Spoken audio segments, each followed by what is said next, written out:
spring ball has come to completion. We challenged the guys this year. This was a tough spring ball. We went Monday through Friday, and those guys were in a meeting by 5:45 every morning, which is a big sacrifice for anybody, let alone you take a college kid every day for 5 straight days. They're either practicing or in a meeting that early in the morning. And I think talking to the seniors, that they really enjoyed it.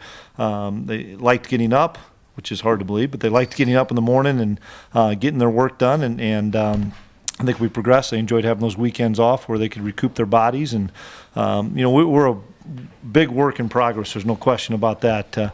It's hard to create continuity in a spring game when a lot of guys, either you're holding out or are injured. But I was pleased with some of the young guys and just their speed of play. I'll look at the film tomorrow and see, who stuck out and stuff. But overall, we're a work in progress. We're a long ways away from being ready to play at the end of August. But I like where we're at heading into the summer. So open it up. Now that you're done, would you say you may do this again without going on weekends again, and you liked how it worked out? Yeah, in talking to the seniors, that's who I've already met with in my year-end meetings. They really liked it. And the thing they liked was the 2 days off when they're not banging on their bodies and having that extra day to recover. Even though we're only practicing 3 days a week, when you multiply how many practices and games we've had over the years, when you can get a kid 2 days off in the middle of a hard hitting week, I think they really enjoyed that, and they were able to get their legs back underneath them. And our practices were much better because of it. You've been balancing kind of the ring celebration and the spring game at the same time. Have you found kind of the perfect balance of let's celebrate these past guys, but hey, we still have work to do? Absolutely. And prior to 1:30, that's what it was. And we did a little bit of that last night as well. And we'll do it tonight. We have our annual senior dinner where we'll, honor those guys. And but then once we went out there and practice, it was time to go to work. And that's something I really appreciate about our older guys, and they can instill it in the young guys, is when it's time to go to work and practice, they go. Coach, a word on Aaron Mercadal. Has he taken the steps to say he can get in the rotation in the fall? Well, let's see where he ends up in early to mid-August. That'll be the key thing. Aaron, as you can tell, can run and hit. Not always in the correct alignment. When our offense does a lot of motions and shifts and stuff, it goes a little fast for him, and he'd be the first one to tell you that. But I really appreciated how much that kid improved from day 1 to day 14. And worst case scenario, he's going to be a really good special teams guy for us. And then if he can do some of those things, he can spell either MJ or Pierre, or if we get a guy nicked up, potentially he can do that. And so he had a great spring, and he really elevated his play. Is there a specific unit, whether it be on offense or defense, you've seen progress the most from the beginning of spring to now? Honestly, I'd say the quarterbacks. I really have been impressed with the quarterbacks as a group, as a whole. Cole Davis has gotten a ton better this spring and much more confident. Easton, obviously, having 8 games under his belt, has more confidence and more command of the offense. I like James. James Hendricks is a really good athlete, and so I like that group. Our defensive line is all those guys. We got a lot of guys back. So I mean.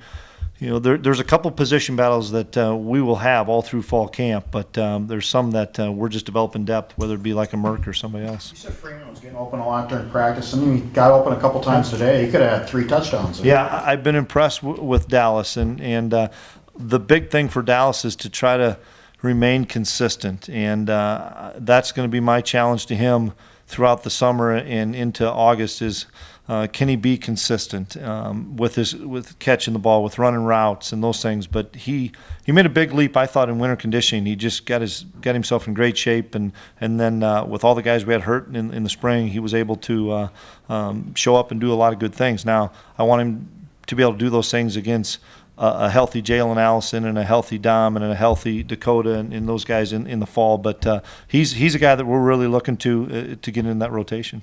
Can you tell me where you've seen the biggest growth of Easton from, the last time you saw him on the field to now seeing him at the end of the spring ball? Well, mentally, I would say the command of the offense and the command of the playbook and having more confidence at the line of scrimmage.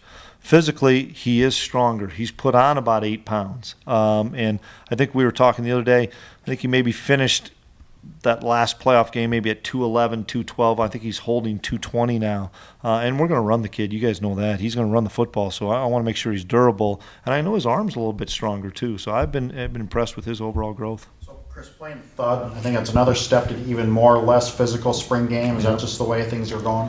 Yeah, that's the way things are going, and especially if you're beat up at certain positions, or you have a guy that Nate Tangaway that doesn't need to get, tangled up on more than anything. Those are the things you worry about more than just the physical play of tackling and stuff. Is somebody gets pushed and landing on an O lineman and D lineman's knees and ankles, and that's how Jack got hurt the last 2 years, Plankers, in spring and in fall camp. Somebody just landed on him awkwardly, and so it was our way of getting those guys some reps, continuing to let those guys play and get them sharp, but try to keep some of the contact back. But you're going to see that more and more in college football. I think I saw it last week on somebody was doing that on Big Ten Network. Cornerback and punter, is that your two biggest concerns, you think, going into the fall? We've got three big concerns. Offensive line, and I would say more, what are we going to do at the left tackle position and the depth? Where's Volson fit in? Where's Bacon fit in? Where's Zemer fit in when you have Big Zach and Kunert and all those guys there? That's one position now. That position's grown quite a bit. I like what we're doing there, but we still have great competition, and we're trying to find that 6th and 7th. Corner is a wide open race coming into fall camp. I think even today wasn't probably a great indicator with some of the offensive guys we didn't have going, but Jalen Allison, I think, should be a next-level guy, and he made some really nice plays today, but he didn't get challenged very much. But in general, that position has to improve for us, and I don't know who that's going to be. You could name him as well as I could. Even a true freshman's going to have a chance if he can figure out what he's doing. And then obviously the punting position, but when I say the punting position, Ian struggled today, but he's had a really good spring. And so maybe that was what he needed today, to say, okay, it's not that big a stage. And he and I'll talk, but he's really punted the ball extremely well all throughout the spring, and he feels bad about not being able to catch the ball. He'll work on that. But then the kickoff duties as well. We don't scheme kickoff in the spring. We work drills and stuff, but it'll be a battle between really Cam, Ian's trying it, and then Jackson Kuntz, who obviously is coming in here that we're expecting him to compete for both the kickoff job and the punting job. What do you think of your offensive coordinator today, special offensive coordinator? Boy, I was wondering if he was ever going to run the ball. I mean, all he wanted to do was spin it around out there, but he had fun. And as you guys know what's going through that kid's mind, it's kind of fun to have him for an hour and a half, just take it all away from his mind and just go play and have fun and be around his guys and make some calls. And I think he really enjoyed it.